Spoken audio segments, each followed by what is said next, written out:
What's up YouTube, I'm Guy, and today on the channel we are going to be doing a little bit of a comparison video, a versus, a shootout if you will. We're going to be comparing the Rolex Submariner to the Omega Seamaster Professional.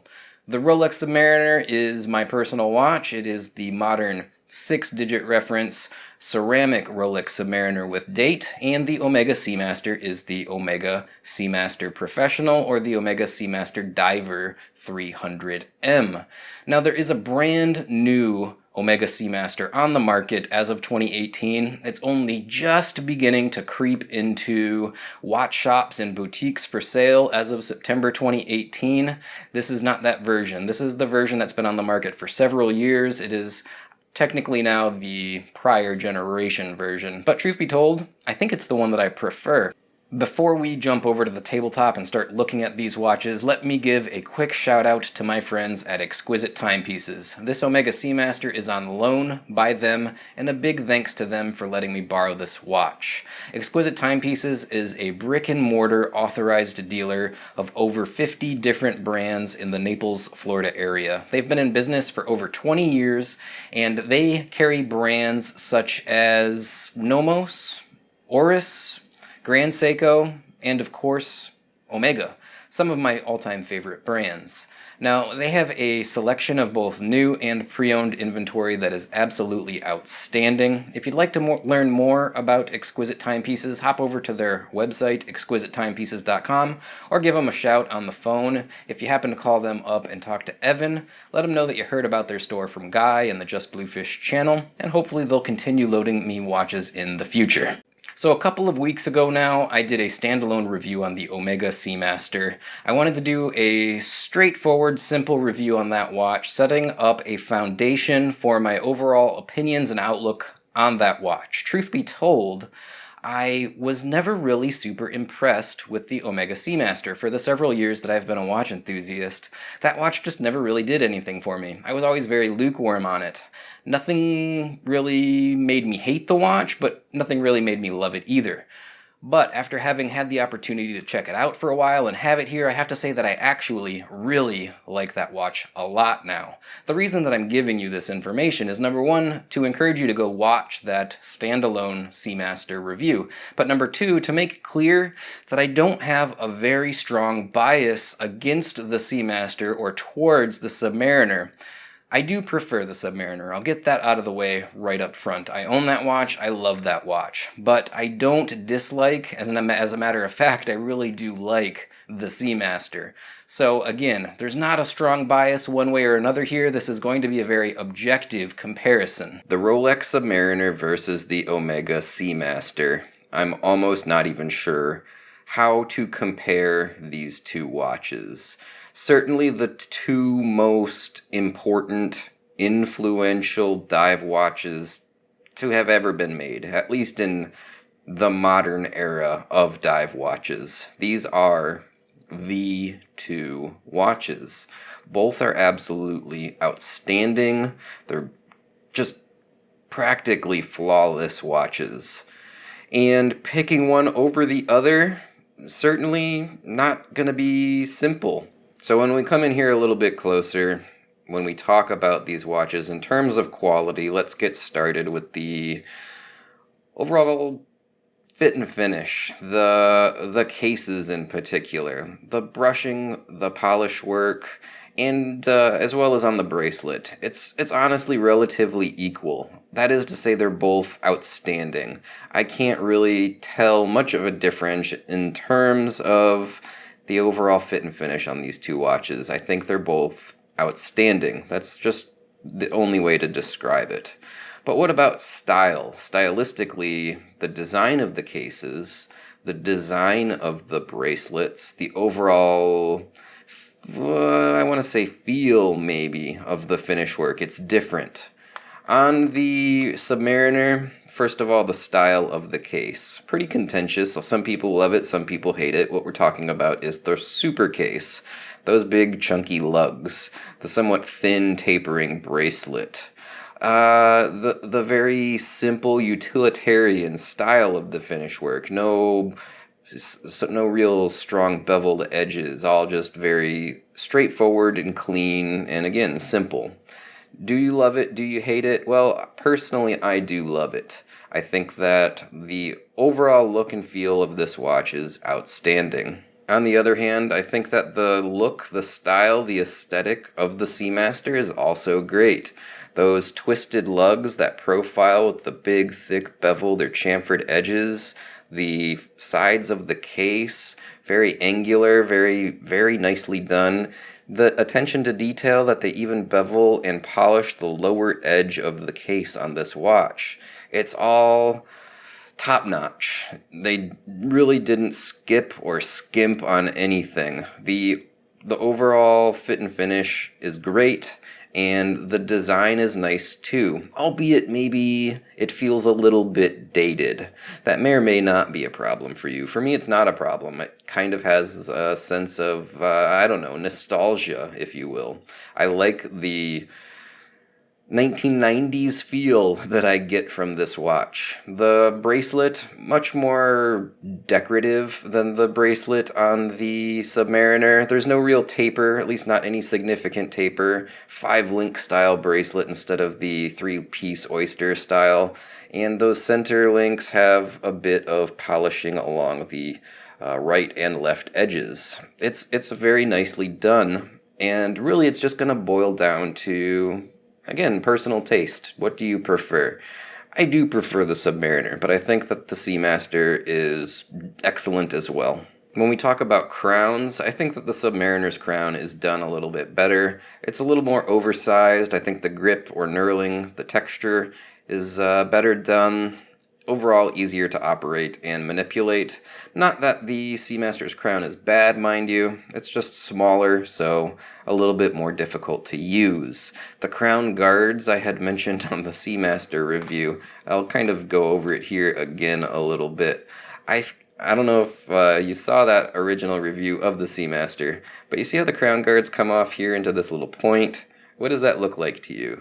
Well, to me, it kind of looks like a little bird beak holding a little seed. Whenever I look at the profile of this watch, that's sort of what I see. I see this bird beak holding a little seed in its mouth. It's something that I just can't unsee. And while I'm being a little bit funny, a little bit tongue-in-cheek about it, yeah, just the overall profile of the crown guards on this watch, they could be refined. As a matter of fact, in the next version of this watch that's coming out very soon, they are refined a little bit. So apparently the people over at Omega sort of felt the same way. Now, some folks don't like the large crown guards on the Submariner case, and they are pretty bold, pretty chunky. I think they're fine. Protects the crown. No problems with that, in my opinion. A point of contention for a lot of people on the Seamaster, this helium escape valve. I used to hate it, I'll be honest. Now, after having the watch here, I'm going to tell you that it's not as big of a deal for me. I do wish it wasn't there. If I had my choice, my preference would be to have no helium escape valve. But in person, it's not nearly as overbearing as it is in pictures. When you have a picture of a watch on your screen, on your phone, wherever, it's always very zoomed in. Everything kind of looks oversized. In person, this helium escape valve is not oversized. It's just kind of there. It doesn't fade off, it doesn't disappear, but it's not nearly as egregious as it is in all of the pictures that I spent looking at this watch. So yeah, I would say that if you don't like the helium escape valve, if that's really a deal breaker for you, go, hold one of these watches in person, spend some time with it, before you jump to that judgment or that conclusion just based alone on pictures and videos. You might change your mind a little bit. One place where these watches differ kind of significantly is going to be the bezels. The bezel inserts are both ceramic and similar. They're both very glossy, which means that they both show fingerprints like crazy. The graduations or markers on the bezel, though, are quite a bit different. On the Rolex, very deeply engraved, platinum-filled markers. On the Omega, you can feel them if you run your finger over it, but not a deep, abrupt engraving like the Rolex. I think Omega calls this their liquid metal bezel or something. I don't really know the process, but suffice to say, I find the graduations, the insert more bold, more legible. It's just easier to see, I guess, on the Submariner. Probably because the engravings are a little more bright. On the Omega, you can see that the graduations and numerals are a little more gray. They're darker. They kind of just fade into the bezel a little bit more. They're perfectly legible. You can see them, but in terms of, which one is easier to read at a glance, I would say that the Submariner's bezel is easier to read. In terms of overall quality, at least on the inserts, very similar. I can't really pick one over the other. Where things change pretty significantly is the bezel assemblies. I think that the Rolex bezel assembly is far superior to this Seamaster's bezel assembly. The action of rotating the bezel on the Submariner, it's very, very smooth. It's just an absolute stunning piece of machining. It's excellent. On the other hand, the bezel assembly on the Seamaster, it's kind of stiff. It's kind of, I don't know, there's like a loud kind of chatter when you're rotating it. It's just clack, clack, clack, clack, clack. It doesn't feel very good at all. In terms of, the back play of the bezels, they're about the same. They both have just a little bit of back play in my experience, so not much of a difference there. The texture or the edge of the bezel significantly better on the Submariner. There's, for all intents and purposes, no texturing or edge on the Seamaster's bezel. It's just these little scallops, and that doesn't exactly make this watch easier to use. So yeah, overall the bezel assembly, a big win for the Rolex. When we talk about crystals, there's a pretty big difference. The win for sure goes to the Omega Seamaster. The Rolex crystal is just a flat crystal, and I'll try to show it in profile here. Of course, you see that Cyclops magnifier. Now, some people hate the Cyclops magnifier. Actually, a lot of people hate it. I am a fan of it. I like being able to read my date. So, it works for me. Is it aesthetically less pleasing having that little bump on your crystal? It doesn't bother me, but I understand why some people don't like it. I am, however, a fan. Now, that notwithstanding, the big difference between these crystals, the clarity. The double AR-coated crystal on the Omega is much clearer. There's much less glare. It is just a superior crystal. It's also very slightly domed. I'll see if I can get a nice little profile of it. And that's, aesthetically a nice touch. But really it just boils down to how easy it is to read and how little glare shows on the crystal of the Seamaster. The Rolex crystal is just crazy with the glare. It's always been a complaint of mine with Rolex, and when you see these two watches side by side, particularly in person, you see such a huge difference in clarity. It makes me wish that Rolex would at least put an AR treatment on the underside of their crystals. But they don't, and that's a shame. Not really a significant difference in terms of quality on the dial and the handsets of these two watches. Well, I think the Rolex is done in white gold, the handset and the surrounds of the markers.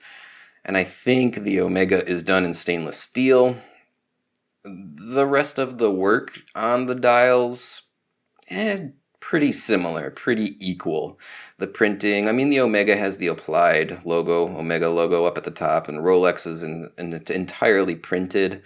That may or may not be a factor for you. For me, I don't really think that plays too heavily in which I think is better, but I guess that's maybe a technicality. The Omega does have that applied logo. Otherwise, I don't know, the Rolex's dial, to my eye, maybe slightly more glossy. Maybe it's just because the crystal is so much more reflective. It's hard to say. I'm going to call the dials and the handsets pretty much even, with the exception of potentially the lume. Maybe the Omega lume is a little bit better. Not significantly. The Omega lume uses two colors. The minute hand and the lume pip are a different color than the rest of the dial and the hand, the hour hand and seconds hand. That's cool, but certainly not the most important thing. Significant differences in the bracelet, in particular the clasp. One area where the Rolex really does pull ahead of the Seamaster, the whole bracelet for that matter. Number one, the end links of the Seamaster. They are kind of loose and rattly. I mean, it's not terrible, but let's get the camera in focus here. See how much play there is in that end link. Now, I understand the end links can't be like lock solid, perfectly tight. Otherwise, it would be a nightmare to try to remove them, but that's a lot of play for a $4,400 watch. Whereas on the Submariner, I mean, the end links are basically just rock solid. There's almost no play there whatsoever. I think that, that's maybe a sign of higher quality. Something that's not a big deal, but just a little thing that I noticed. In terms of the links of the bracelets themselves, both absolutely excellent. Of course, Seamasters is a little more dressed up with the alternating brushing and polished surfaces, 5-piece links instead of 3-piece links. Mostly aesthetic, not really a big quality difference, but there are obviously differences there.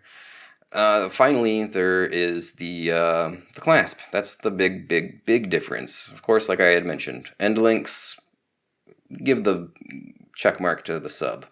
But in terms of clasps, I mean, it's not even close. The Submariner's Oyster Lock safety clasp with glide lock is just head and tails. Heads and tails, yeah, that's the saying. Better than the Omega clasp. It's not even close. The Omega clasp, here's the shortcoming on the Omega clasp. Push dual button trigger deployant, sure. No fold over safety latch or anything. The swing arm, it's nice. Both the swing arms are great. There is no micro adjust whatsoever. Not little pinholes on the side, not a glide lock system on the inside. All you have is this stupid diver's extension. And I'm sorry, nobody needs a diver's extension, except a diver, and guess what? Almost nobody dives with mechanical watches, and certainly almost even more people don't dive with $4,000 mechanical watches. That dive extension is useless. So you're regulated to have micro adjust, just these little tiny 4mm micro links. There's one on either side, and that's it. That's all you got. So you better hope you get a perfect fit when you remove those little micro links, and you better hope that your wrist doesn't swell or change in size at all during the course of the average day. On the other hand, as everyone probably knows, the Oyster Lock or fold over safety clasp, whatever they call it, Oyster clasp, it's awesome. Of course, you have the fold over latch, just beautiful lockup. You have the nice hinge portion of the clasp. Great swing arm. Both swing arms again are excellent. And then, of course, the glide lock system, where you can pop that out and slide the glide lock back and forth, pop it back in. Very quick toolless adjustment. It is so much better than the clasp on the Omega that if I purchased a Seamaster, I would take this clasp off and I would go buy one of their adjustable clasps and install it. So basically, whatever the Omega Seamaster costs, add an extra $100 to $200 because you're going to end up changing the clasp. At least I would. So if you're going to pay $4,400, which is full retail, really you're going to be paying $4,500 or $4,600, whatever it costs for the extra parts to do this conversion. At this point, like that should be the glide lock version of Omega's clasp should be default standard on this watch. It should not be something that I have to deal with aftermarket. And it's, again, huge difference between why the Rolex bracelet in general is much, much better. Now, aesthetically, the Rolex bracelet does have a ton of taper. Some people like it, and some people don't. I do. I like it. There's virtually no taper on the Seamasters. If there is any at all, it's almost imperceivable. It might be a millimeter or two worth of taper, but I wouldn't be surprised if I pulled my calipers out and it showed that there was in fact no taper. But I can't tell with the naked eye. So yeah, bracelet, the Rolex wins. It's really not much of a contest. The only thing that I haven't really touched on here is the movements. I'm not going to get too crazy into the movements. They're both excellent. The Rolex, of course, uses the 3135. The Omega, of course, has the coaxial 2500. Both have 48-hour power reserves, roughly, as memory serves. Differences about them. Technically, the Rolex being a superlative chronometer, being at plus or minus 2 seconds per day, should potentially be more accurate than the standard chronometer of the Omega being, I would assume, -4 to +6 seconds per day.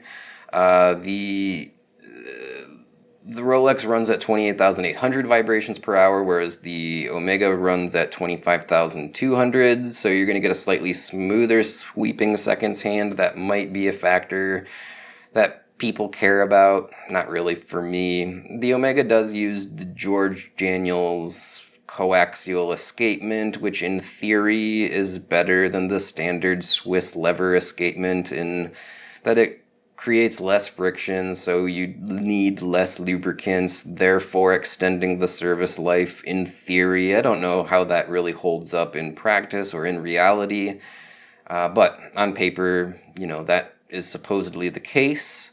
I will say that the buzz on the internet is that the Rolex 3135 movement is a more reliable, more dependable, more robust movement. Personally, I don't have any experience with that being the case one way or the other, but that is the buzz on the internet. Bottom line is they're both outstanding movements. They're both going to be accurate movements. They have similar power reserves, and in the end, I would assume that either one is going to serve you perfectly for years to come. So I'll call the movements a draw, maybe with a slight nod to the Rolex, but if anyone is really, really super informed on the differences between these two movements, I'd be interested to hear your take down in the comments. Alright guys, well I hope you enjoyed that presentation of the Rolex Submariner versus the Omega Seamaster. Now people are going to ask me, which one do you like better? Or they might ask me, which one do you think is better? Well, two questions with, I guess, the same answer. Let's address which one do I like better first. I do like the Rolex Submariner better. I just like the overall style, the presentation. I guess, the brand just speaks to me more. There's a number of reasons why I prefer the Rolex Submariner, but it's not a night and day difference. I think that the Seamaster is an amazing watch, and I'd be happy with either one of them. So it's pretty darn close.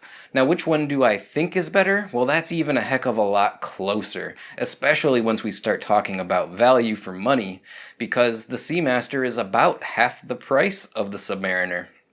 Which do I think is better? Well, I was pretty clear in the tabletop when I compared everything, and I won't rehash it all here, but in a lot of ways, the Submariner does pull ahead of the Seamaster. I think the Submariner is a better watch, but it ought to be. It's basically twice the money, right? So, yeah, Submariner, it's better, but not by a ton, not by 2 times the cost is it better in my opinion. That makes the Submariner feel a little bit expensive, or it makes the Seamaster feel like one heck of a good value when you start looking at it in these terms. I think if you're looking for a luxury level dive watch, either one of these would make an outstanding choice. Which one would I recommend as a first-time buyer? Well, I guess it depends on your budget. If you're struggling to reach that Submariner level, and you like both of these watches, I wouldn't hesitate to get the Seamaster. It's amazing, it really is. There's even more affordable versions out there, older versions that aesthetically are very, very similar to the one that I reviewed here, that you can pick up in the pre-owned market for $1,800, $2,000, $2,500. I mean, that is outstanding value for money. So if you're on a budget, if you're trying to not break the bank, which one should you get? By all means, get the Seamaster. I think it's amazing. If money's no object, or if money is an object, but spending over $8,000 isn't going to destroy you, yeah, I mean, I will never say don't get a Rolex Submariner. I own it, I love it, and I think, basically it's probably, yeah, I'm going to say it, it's the best watch out there. If I had to be stuck with one watch, it would be this Rolex Submariner. Alright guys, that's going to do it for today. Thanks for tuning in, and as always, if you'd like to help support the channel, there's a number of ways that you can do that. All of them are always found in the description of every video I do. Please follow me on Facebook, on Twitter, on Instagram, any of the social media platforms that you prefer. If you'd like to support me on Patreon, there's a link down there to Patreon. Big thanks to all the guys that have been supporting me on Patreon. I would always appreciate more help, so if anyone else wants to go over there, please do. Again, I would appreciate it. Finally, if you like anything that I've reviewed, I have a link to Amazon through my affiliate account in the description of this and in every video that I do. If you like something that I've reviewed and you want to buy it, or anything else for that matter, click on that link first and I get a small commission. Those commissions do add up. They really do help. Big thanks to everyone that's been using those. Alright guys, that's going to wrap this up for today. Until the next one, bye now.